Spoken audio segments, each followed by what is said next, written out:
Last year in 2023, I decided I wanted to go racing after buying a $300 SV650 with Gixxer forks for track days at the local Missoula track. This track does not host races, and the closest organization to host races is the Utah Motorsports Campus with the Utah Sport Bike Association sanctioning. After a winter of work rebuilding most everything except the motor for the SV, I was prepared for the new racer certification, or NRC, April 20th. Prior to this event, I put around 100 miles on the bike, street riding it to make sure that my rebuild was sound, and it seemed perfectly fine for street use, so I loaded it up and drove the 9-ish hours to the track. The footage I'm playing is just going to be some footage that I've taken, and it doesn't really have anything specific to do with what I'm saying. There will be some key moments of video that I will highlight though. On April 20th, the day began by setting up my pit area next to Cole from Working Class Customs, who I found because the president of USBA, the organization I'm racing with, had gone on his podcast to discuss the 2024 season and some of the changes that were coming up. After getting set up, I went to the classroom where some of the basic track layout, pit in, pit out, and procedures for the day were discussed. We then went out for session 1. This was probably the least comfortable I've ever felt on a motorcycle, even including things like MSF courses or being 12 and sitting on a big Harley. This was extremely uncomfortable to me. Nothing about how I was riding was smooth. I never was in the right gear. I couldn't brake well or consistently. I felt entirely uncomfortable. Prior to this, I had spent a year on a 1980s era Kawasaki at the Missoula track. That track is set up much more like a supermoto or go-kart track, and it has none of the high-speed corners or top speed that UMC has. The Kawasaki is also substantially more comfortable as a motorcycle than the SV. It's got taller bars, lower pegs, and a more relaxed, standard, naked, UJM-style riding position, whatever you want to call it. This is very different from the proper rear sets below the triple clamp clip-ons and true super sport riding stance that my SV has after putting those appropriate pieces of equipment on it for racing. After the first session, I parked, went back to class, and more race procedures were discussed, such as what the different flags meant, waving versus standing flags, and a brief discussion of race starting procedures. Session 2 was next, and things continued to feel terrible on the bike. I had found my brakes to be very wanting after a lap, and this forced me to move to 4-finger braking rather than my typical 2 fingers, not to gain more braking power, but to have room for the lever to move. I have adjustable vortex levers, and I was maxing them out on lever distance, and by the end of the session, I was pretty close to, if not bottoming the lever on the bar.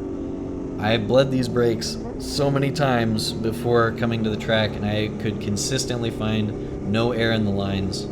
I had tried traditional bleeding, reverse bleeding, zip tying the lever back, or binding it, whatever you'd like to call it, and none would ever prove to be a permanent solution. But binding the lever back could provide temporary firmness.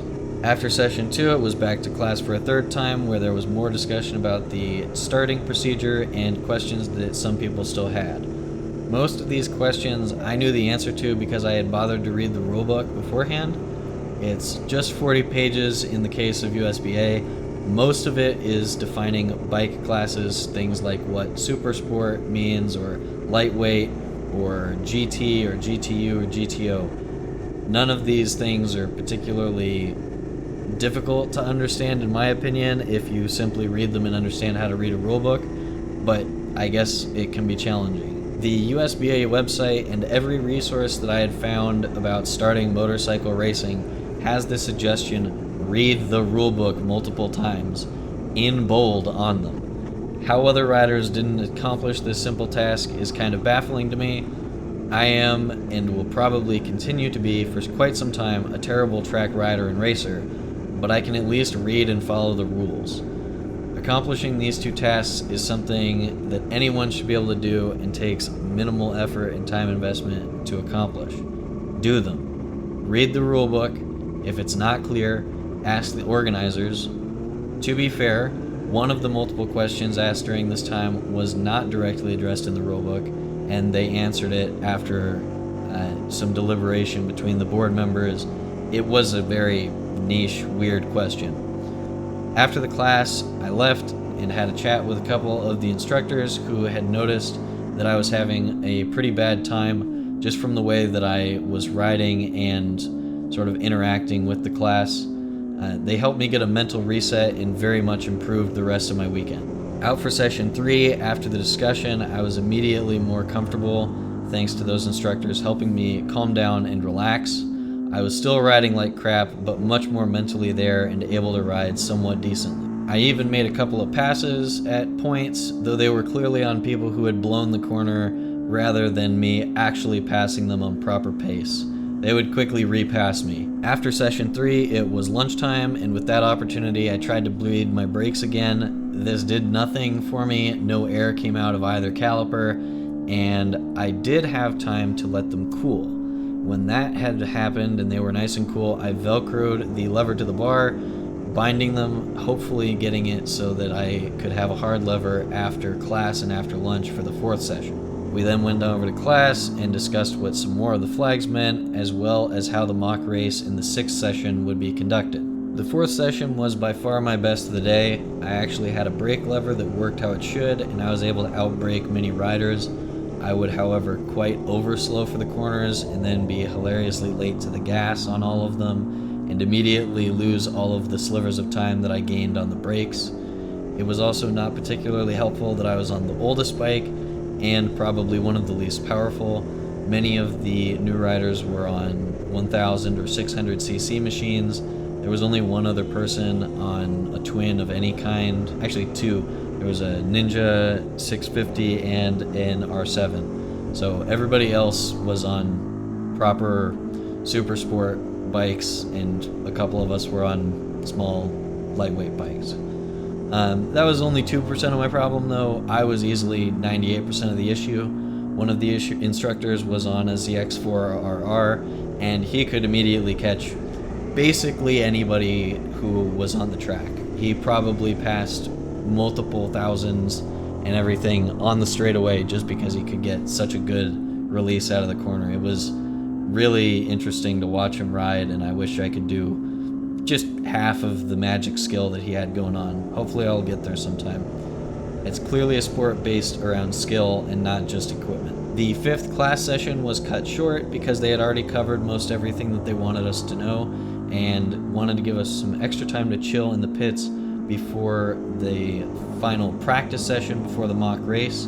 They also didn't want to keep talking to us and sort of overwrite all of the progress that was made by saying the same thing over and over and getting people to tune out.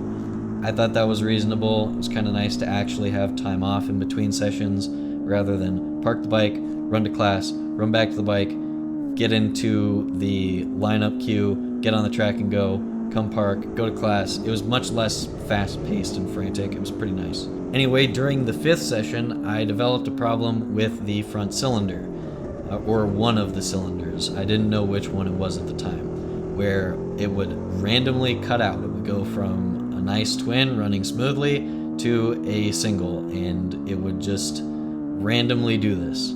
At one point, it occurred in the very fast left-hand turn, and it was a very jarring experience to have everything get disrupted by a mechanical issue in the middle of that high-speed turn.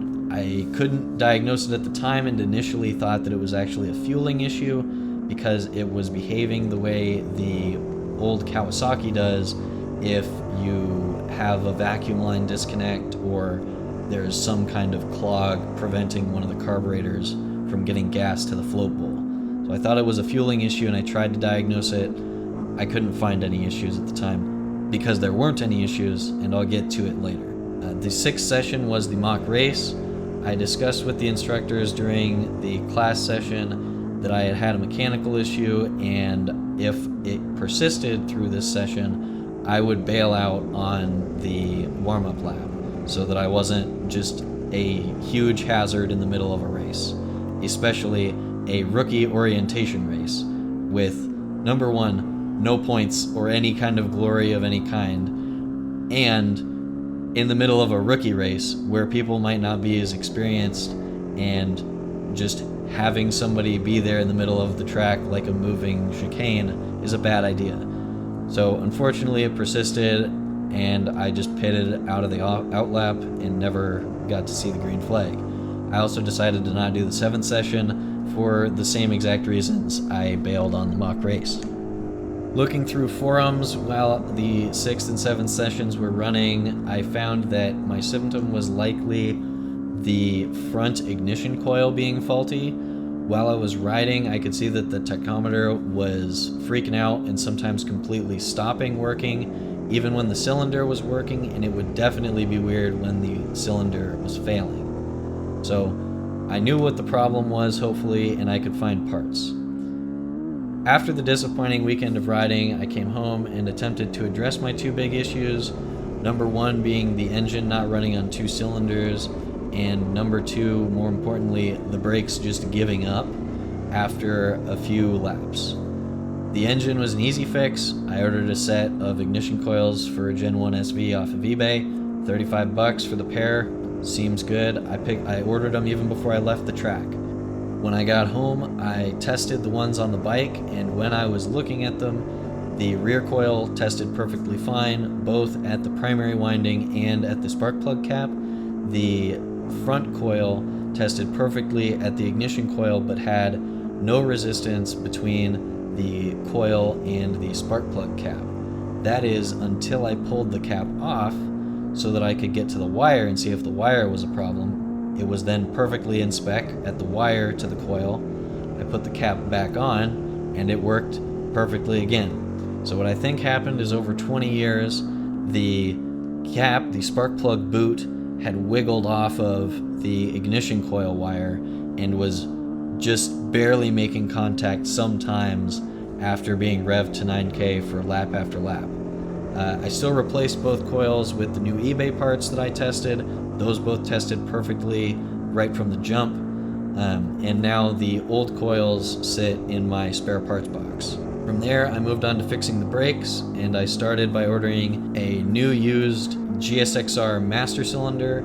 There's no reason to rebuy an SB650 master like the one that was originally on the bike, because both of them are $35 or so on eBay. And why would I buy an axial when I could buy a radial? The brakes are also Gixxer brakes, and while the SV master does work perfectly fine with the Gixxer brakes, at least as far as the forums say, I've never been able to get it to work perfectly, obviously. I figured, may as well get the better master cylinder. Plus, I would likely have the same lever or master cylinder as other people at the track. And if I somehow ran out of a lever, or a lever perch broke or something, I could either facilitate somebody with a spare part, or, get a spare part from someone maybe. Who knows? Just, I thought it was a better choice. There was no downside to getting the better one, I guess, or the sort of better one, however you want to see radial versus axial. After I had received it and installed it, I found almost no improvement, and that was extremely frustrating.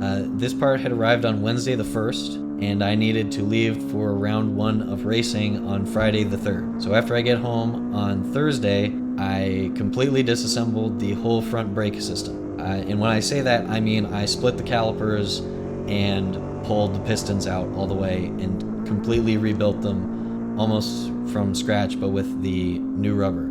I had, of course, rebuilt them once before over the winter, because the old original stuff, you can see some pictures on screen right now, was absolutely disgusting and needed worked on. When I disassembled them, I found that the inside right caliper upper piston was lodged at a strange angle and was very much stuck. What this, I think, was doing was giving me something of a diaphragm in the braking system. So the piston itself was not pushing all the way out to the brake pad, and when I would pull the lever, the fluid would get pushed out of the master, down the lines, into the calipers, and it would press on the angled, sort of stuck piston, and it would push it out, and then it would immediately suck itself back in because it was stuck at this wonky angle. And it was very slight. It was stuck at this slight wonky angle, and it would push it out, and it would basically act like a huge bubble of air stuck in the line, but I couldn't bleed it, obviously, because it's not a bubble of air. It's a bubble of rubber, essentially, because it's the seals flexing in and out. Anyway, I couldn't fix it without doing what I did, so I'm very glad that I did what I did.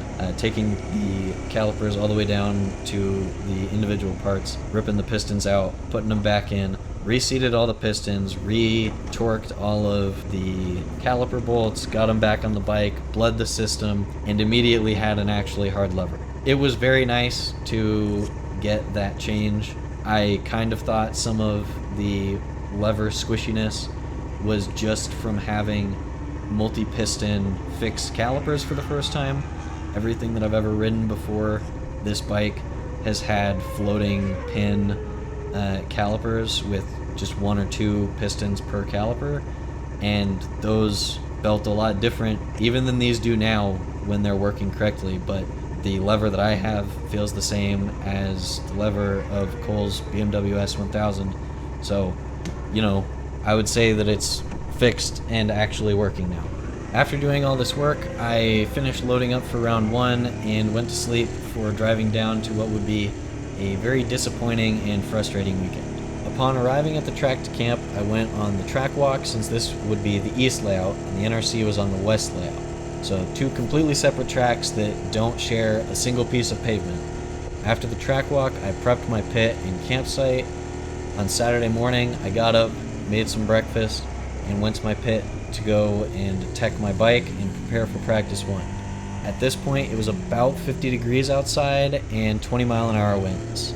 These conditions led to my sunglasses getting foggy, and after 1 lap out, I went to the hot pit, took them off, and left them on the pit wall so I could get them later. And then I went out, and when I could actually see properly for the first time, I had some more confidence. This was bad. I immediately threw myself off of the bike like a complete moron because I could see, which is just the most ass-backwards thing to say ever. But I genuinely believe that that's the case. I could actually see the corner, and I thought, oh yes, I've walked the track. I can totally do this. And then drove right into the dirt and threw myself onto the ground like an idiot. What a great way to start my weekend, by risking my life in a practice that mattered exactly 0, trashing a $700 helmet, brutalizing $450 worth of fairings, and cratering a $300 gas tank while snapping a bar, lever, and torquing an already bent to hell subframe on the 3rd lap of practice for a new track layout. What a completely stupid thing to do. Going over the footage to make sure my memory of the situation was correct, I made the turn in too early and entered the corner shallow. Then I accelerated too early, which pushed the bike wide on corner exit, and I failed to keep it upright in the dirt. When I was in the dirt, I did exactly what I understand to be the thing to do in dirt, which is roll off the gas smooth and apply the rear brake and just try and keep it in a straight line. Clearly I didn't do the 3rd thing. I did do the first couple things right. I did roll off, I did apply the rear brake, I did stand on the pegs to give my butt a little extra cushion and whatnot. None of it mattered. I threw it on the floor. Oh well, it is what it is. One change that I would make now, after having been told this by another SV racer, is that when you are on the alligators, you are actually supposed to stay on the gas to keep the weight off of the front wheel, and I intentionally had rolled off smoothly when I got onto the alligators and treated them like I would treat the dirt. I just thought, yes, it's bumpy and low traction. I'm going to treat this like dirt, which is bumpy and low traction. Roll off, rear brake, slow it down. What a great way to throw away $1,500 in equipment. This quick aside, completely recorded later because I just saw Matt Tries to Do Things video. Number 1, amazing job avoiding the guy that went down in front of you. For everyone who hasn't seen this video, there is a link in the description, and there should be one of those little eye indicator cards, whatever the hell YouTube calls them, going to his video. Go watch his video. It's a way better video than mine, and his crash is a righteous crash in more ways than one. Amazing job avoiding that guy. I cannot believe you did what you did. Great job doing it. If I am in that position, I hope that I have the riding skill to do what you did. Anyways, you after that say, now this bike looks like a real SV650. If an SV is supposed to look like a crashed pile of trash, I'm sorry. I've got you beat. Mine's also spray painted like trash. The fairings are all cracked. The back got punched in and is torqued at least 30 degrees, super off to the side. It's hilarious. And the tank looks like somebody went at it with a sledgehammer. I think I've got you beat on how SV my SV is. Anyway, thank you so much for the videos that you make. Your SV videos have been super helpful for some of the things that I've done. When I rebuilt my brakes, when I did the cam, when I rechecked my cam, my valve clearances, there is an easier way to do that. And if you want to know about it, just leave a comment and I'll make a video about it. You can do it with a 90-degree screwdriver, and you don't have to take the cam chain tensioners out and have that little tool fly across the room trying to blind you. It's so much easier. It is so much easier to do it the way I did it than the way you did it. Just leave a comment and I can make a video if you want. Anyway, back to me crashing. Anyway, after I crashed, I sort of crawl, limp, moved back behind the Armco at the end of that corner and gave the corner marshal a thumbs up. After a while, the ambulance and wrecker truck arrived. I got in the ambulance under my own power, and they asked me sort of standard after crash questions, things like name, date of birth, where I am, what's the current date, what am I doing, what happened, if anything hurt. All of these I obviously just answered, and I also pulled out the medical sheet that I keep in my suit. Everyone should have one of these printed and in a place that the medics would find it if you crash and you become unconscious. On that sheet, it should have your name, your date of birth, your known allergies, any medications that you've taken, a picture of your ID, a photo of your current insurance card, emergency contacts, and any extra information that might be helpful to an ER to have. Things like heart conditions, diabetes, I don't know, something like that. In my case, I have major back surgery things. I have some titanium in my back and whatnot. If you have a titanium hip, something like that. Weird body situation that would be good to know in a trauma situation. Put that on the sheet of paper with x-rays or pictures of it to the best of your ability. That would help any EMT or ER doctor. After arriving back in the medical building, I was asked, again, more typical post-crash questions. If anything hurt, and if so, how much, how I landed, and a little bit more, but kind of, oh, you crashed, what happened, sort of stuff. I pretty much high-sided over the left side of the bike. You can see the video. I was all the way on it until the very final left flip when the tank hit the ground and the camera gets jostled. Yep, very cool. When it threw me off, I landed on my left back and side, and I'm extremely happy that I was wearing the back protector that I was wearing. My back protector has some plastic and foam side plates on the belly band, and I believe that the left side one saved me a broken rib or two and at least worse soreness and bruising. Yes, an airbag definitely would have been better. I didn't have the cash at the time, so I just bought the hard traditional back protector. It is going to be the second thing that I buy after this weekend, the first thing being a new second helmet, which is going to be my primary helmet because the second helmet that I brought is too old and was my one, yes, you can use this, but we're not going to let you use it again, helmet. So, new helmet and then airbag. The attending physician also performed some typical concussion protocol, follow the finger without moving your head, that sort of very basic, hey, make sure this guy's not a total vegetable anymore sort of stuff. She then told me that I was clear to race again the rest of the weekend, and at the time I had no intention of racing because when I got in the ambulance I caught a glimpse of the bike when they loaded it into the wrecker, and I thought that it was just total. I thought it was done. I thought the bike was gone. Luckily, it's not at all done. All of the damage that is sort of mandatory could be repaired trackside, and I was able to do that after the events of the day.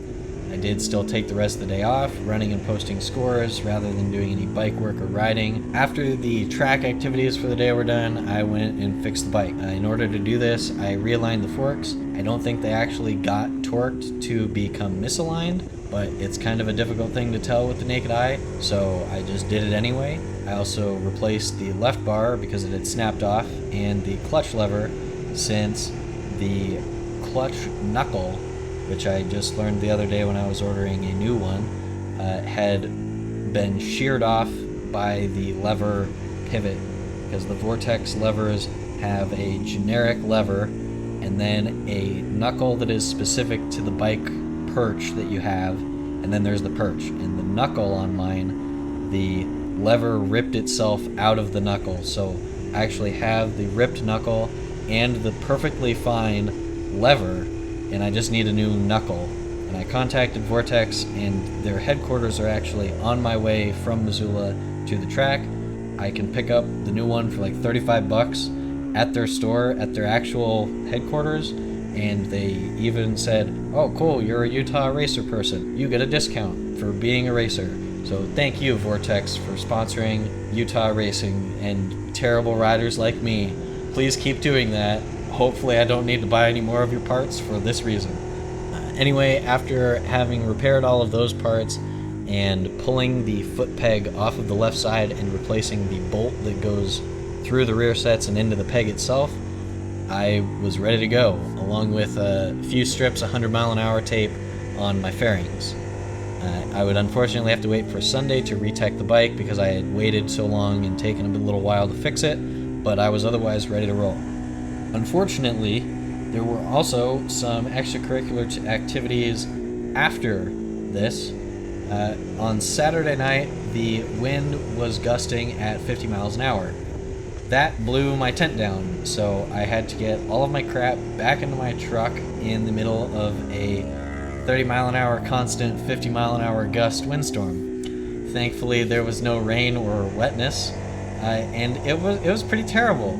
So I spent the rest of my night not sleeping in my truck, just sitting in the driver's seat with my back kind of hurting because I had just crashed a motorcycle, and wind that was too loud, so I couldn't really go to sleep, and I just sat there and was miserable because I was sort of locked into the track's camping area. It's not really locked, but what a terrible weekend so far. Anyway, Sunday eventually rolled around, and I rolled my pile of now true trash right up to tech, and they put a fresh sticker on it, checked that my spare helmet was fine, and they said, yes, it's sort of not fine, but it's fine enough that we'll let you run it today, and then no more times can you run this. So, fresh helmet is first thing I'm going to buy, and I actually just bought a new one today. It is substantially cheaper, and $190 HJC sure holds no candles to an RF 1400. One of these is very nice and a premium $700 helmet, and the other one's a $200 sure does say Snell on it helmet that fits medium comfortably. I really hope when I send off the RF 1400 for helmet inspection that it is perfectly fine and Shoei says, yes, this is a good helmet still. They're not gonna probably, but it's like $30 to send it in, whatever, totally worth it. $30 to save $700, seems good to me. Made it out, went out for P1 for the second time that weekend. I made it through though, I went for the whole session. I rode like garbage, but I did make it through the whole session. Did I mention that it's 50 degrees out, and that would be the high for the whole day? 50 degrees Fahrenheit would be the day high. Very cool. I came off track, waited around for about 30 minutes while the other riders got their chance to practice. Not a whole lot of people went out, probably because it was frickin' cold, and at this point it was probably somewhere around 40 degrees, 45 degrees. P2 for me was definitely a step backwards, mostly because coming into the clubhouse turn, my left foot peg replacement came loose and spun right out from under my foot, so my leg came off the peg and it was really, really funky. The baby dab of blue Loctite that I put on the bolt was clearly not enough. So during practice, I pulled off, went through the hot pit, went to my pit stall, pulled the peg off, just drenched the bolt in blue Loctite, torqued it down even harder than I did it, and did that all quickly enough that I could get back on the bike and go for one out lap to test that my install was good, which it was. So boom, everything is great. Definitely don't have any lingering thoughts in the back of my head getting ready for my first race of, wow, this whole bike could just fall apart right around me because I crashed it already and I ride like crap, and the fairings have a huge piece of duct tape on the left side and it might just fly off and hit me in the face, but it hopefully doesn't. So, you know, very cool. Eventually, after all the practice is finished and the break for the track staff to get everything set up, it was time for the first race that I've ever got to race. It was the lightweight GP race, which is basically anything sub 600.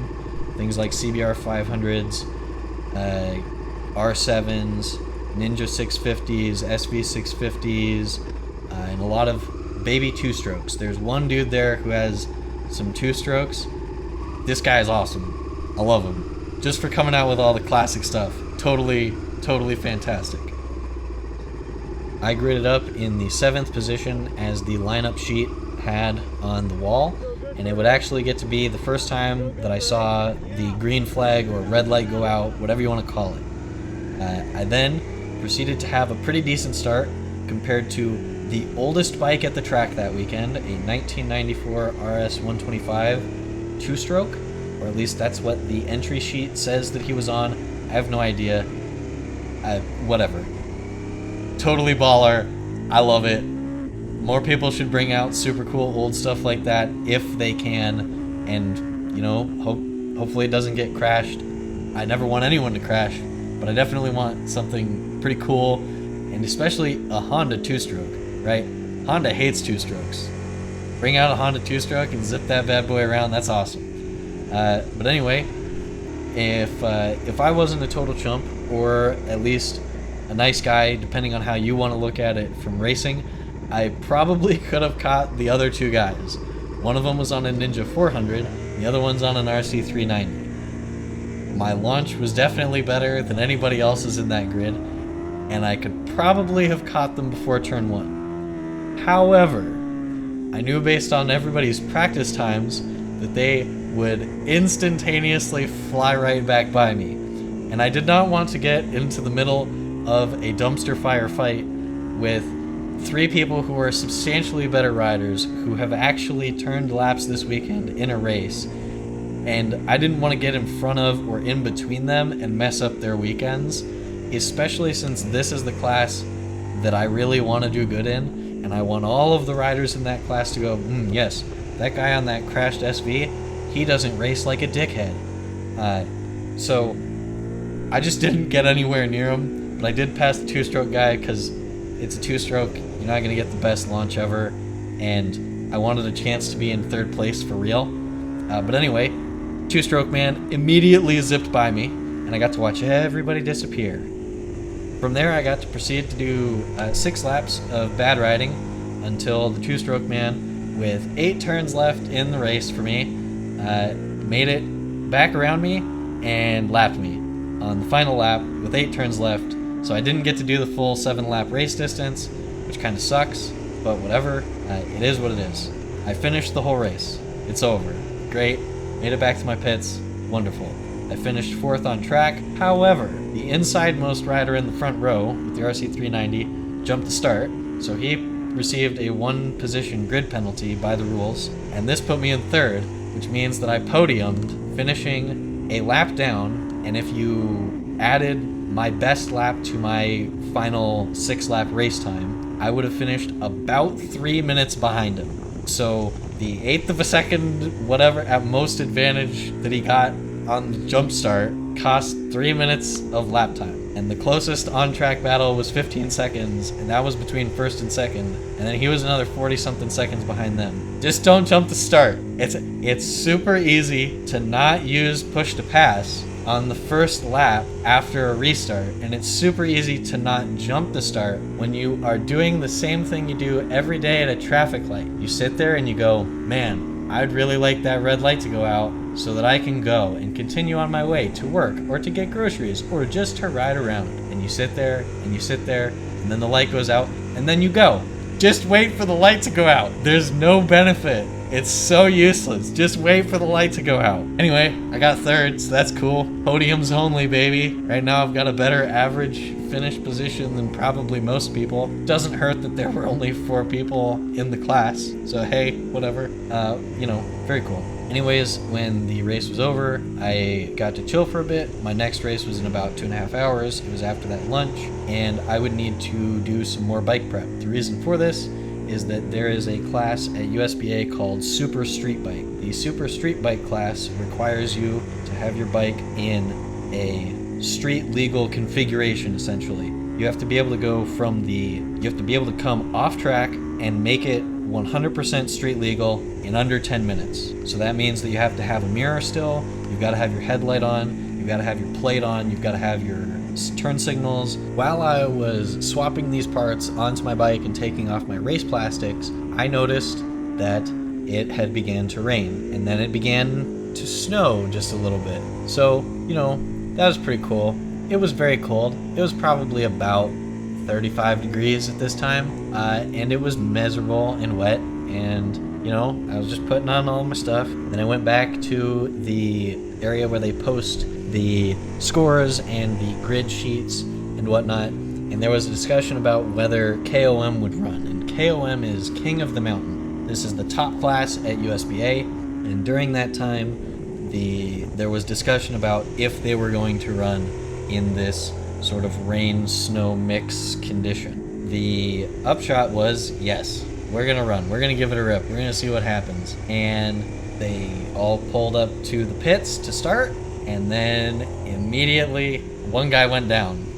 Going out of the pits before they left the pit road completely, one guy goes down. The rest of the field proceeds on, and they're like, yep, cool, we're just gonna keep on trucking. And then turn 3, which is the second real turn that you make after coming out of the pits, another guy goes down on the warm-up lap. So they red flag it, everybody comes in, and there's a whole convention of angry riders in the grid posting area in the main sort of garages. And there's some discussion about, we should let the riders choose if we ride the race. Meanwhile, 2 people crashed before they even made it to their grid spots. The upshot of the whole thing was the rest of the day is canceled. And what this means is that everybody just starts packing up all their crap and goes home.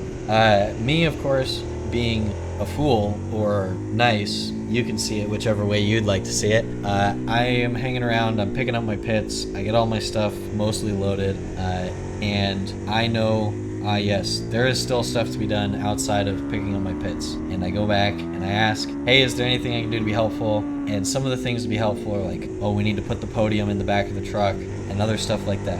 During the closing ceremonies after the rain had happened and the big kerfuffle of KOM, there was also discussion of, hey, we need some people to stick around to help take down the air fence. Not a whole lot of people seem to have heard that, or they heard it and didn't want to do it. And I understand you didn't want to do it because it was cold and wet and kind of miserable, but there were also only like 7 or 8 of us to take down 2 corners worth of air fence. I want to say there's somewhere in the realm of 25, 30, maybe even more, I don't know, individual air fence cubes for the east configuration, and it sure felt like it took a long time to take all that stuff apart, which was kind of a pain in the butt. Whatever. It did afford me the opportunity while we were waiting for one of the trailers to go and look at the place that I had crashed and find the perfectly intact Vortex lever end that had ripped out of the clutch knuckle. So that was neat and did save me like $40. Was taking down the air fence worth $40 standing around for a lever? Probably. It was still kind of miserable, but whatever. After this, I had all my stuff loaded up and got in my truck and decided to go to a hotel because I didn't want my tent to blow down on top of me again in the middle of a snowstorm, and that felt like it would be super miserable. But anyway, went to the hotel, got to spend the night at the hotel, got dinner at a local brewery, chilled in the hot tub at the hotel for a while, and watched the Mariners lose to the Twins. Went up to my room, went to sleep, got up in the morning and drove home, where I promptly grabbed all of my softball stuff, made it to the field 10 minutes late thanks to some I-15 construction in Utah that I didn't know about, and had 2 terrible plate appearances, but at least made the one play that I actually was involved with in left field. What a shitty weekend and a terrible way to start my racing career. 2 mechanical failures at the rookie orientation, both of which I had checked for and attempted to avoid. Crashed on my 3rd lap of practice, had my tent collapse on top of me in the middle of a windstorm, got lapped with 8 corners left in my first race, and froze my fingers off prepping my bike for a race that never happened. I also played softball like garbage. These 2 things are mildly related. Swinging the bat was kind of unfun after crashing. Before the NRC, though, I did make a list of 5 goals for the class and 4 goals for the whole season. For the rookie orientation, first goal, no incidents on or off track. Mission accomplished. No incidents on or off track at rookie orientation. Second goal, pass orientation and understand the track procedures. Halfway there, still didn't know what a start would look like at this point because my stupid ignition coil was deciding to fall apart. Number 3, get comfortable with the processes around the racing, i.e. setting up the pits, going to tech, that sort of stuff. Achieved. Totally understood what I needed to do, where I needed to go, everything around that. Made sense, I was happy, I'm comfortable with it. Number 4, learn the track.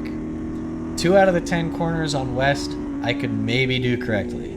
At least 4 of them I was never even close to riding correctly. Never hit an apex, never did it right, always felt terrible. So, not done. Not even close to done. 5, have at least one sort of pit pal, somebody who I know in the pits and is there as like a, ooh, I'll get your rear stand, and hey, how was that session? That kind of guy. And I would say that was achieved. Cole from Working Class Customs, very helpful all day. He did my rear stand a couple of times for me. Doing that whole take your rear stand out, lean the bike against you, and then hop on without anything holding it up because you don't have a kickstand. That's so sketchy to me still. I have lived my whole life where a 2-wheeled vehicle has a kickstand, and then just taking it away feels like kneecapping me. But I'm getting there. He's been very helpful with both throwing on the rear stand and taking it off. Very glad to have him as a resource. He's very cool, and I appreciate all of his help. For the racing season, my 4 goals were to run every lap of the lightweight GP. I failed that by crashing in P1 and not getting to run the first race of the weekend. I also failed it by getting lapped with 8 corners left in race 2. So not only did I fail it in reality, I failed it in spirit immediately. So that's wildly frustrating and kind of annoying. I knew that I had set some of these goals in ways that are, oh, you messed it up on the first one, goal's gone. And this was definitely one of them. Feel comfortable with the procedures that are not riding related. Again, achieved. Even the medical procedures that I never wanted to have to know how to do them, I know exactly where the medical tent is. I know, or it's a whole real building, it's not a medical tent. I know where the medical building is. I know how to talk to them. I know what to do. I know that my medical sheet is good. All that good stuff. I've got it. I'm very comfortable with all of the procedures off of the track and the procedures involved with actually racing now, because I finally got to take a green flag. Number 3, I want to improve my lap times. In the original version of this document, I had written down just improve my lap times by a reasonable but aggressive amount. For me, in P1 of day 2, because I never turned a full fast lap in P1 day 1, on day 2 P1, I turned a fast lap of 2:24. In race 1, I turned to 2:17. So that's a 7-second improvement over, it's like 5 laps, because I turned my best lap on lap 4 and only got 6 laps of racing, and the last lap I totally blew it because I knew he was coming by and I wanted to make him space because, again, number one, I'm getting lapped. Get the hell out of the way for the lap car and don't hold up whatever race for the first place is, especially when there's 8 freaking quarters left. So I just got out of the way and sucked it up, whatever. But that last lap was in the trash. The 5th lap, I screwed it up, I want to say, in the attitudes, which is this, if you've been watching, there's the fast chicane with a lot of elevation change. That's the attitudes. I'm terrible at that. I'm just terrible at it. I don't know where to be. I can't find myself in the right spot. I always brake way too late. It's bad. Anyway, I think that my goal for this is going to be a sub 2. If I can turn a sub 2 on either track layout, I'm calling it good. The reason for that is the fastest lap time, the best fast lap time in lightweight GP was 1:57. If I'm turning 2 seconds, 2-minute laps, I will definitely be seeing another bike in lightweight GP the whole race, pretty much, because that's the fastest guy. The 3rd fastest guy was like 2:05 or something like that. So if I can get sub 2, that's huge. That's big time. And then my final one for the race season was to also have a pit pal. Again, assuming that Cole doesn't mind me riding terribly and hopefully not being too annoying in the pits, that's figured out. That kind of wraps up my recap for my terrible, horrible, no good, very bad weekend and rookie orientation for USB Racing. The local track actually announced today at noonish that they will be open on Saturday at 11. So thankfully the weather is looking good, nice and warm, and I can get more comfortable on my wrecked bike. Matt tries to do things. You chump. If you want to say that your bike looks SV-ly after the way that yours looks from doing your front flip, bring it on. My tank looks like somebody hit it with a sledgehammer. My fairings look like somebody just tossed the bike into a tumble dryer and let them all get crunched everywhere. So I think mine looks a little bit more like a true, proper SV than yours does. Hopefully, I will also have some actual video of me being in races, in battles for position. If I can accomplish this, I will do stuff like Matt or Ferg Factory Racing, where they narrate their on-track thoughts and, ooh, I took this line and braked here and went to this guy's inside. I was setting him up this way. Hopefully I can be able to do that by the end of this year. Maybe. We'll see. I find those videos to be extremely helpful and lets me get into the mind of how somebody else is thinking, and the way that they're thinking makes me think about how I'm thinking, and it's this huge virtuous cycle of improved riding. I hope I can do that. This is not that video. Hopefully, the next video, which will come up sometime after Memorial Day weekend, hopefully that video will involve actually narrating my riding in a way that is positive instead of, yep, I crashed on lap 3 of practice like a dickhead. Thank you for watching. Enjoy.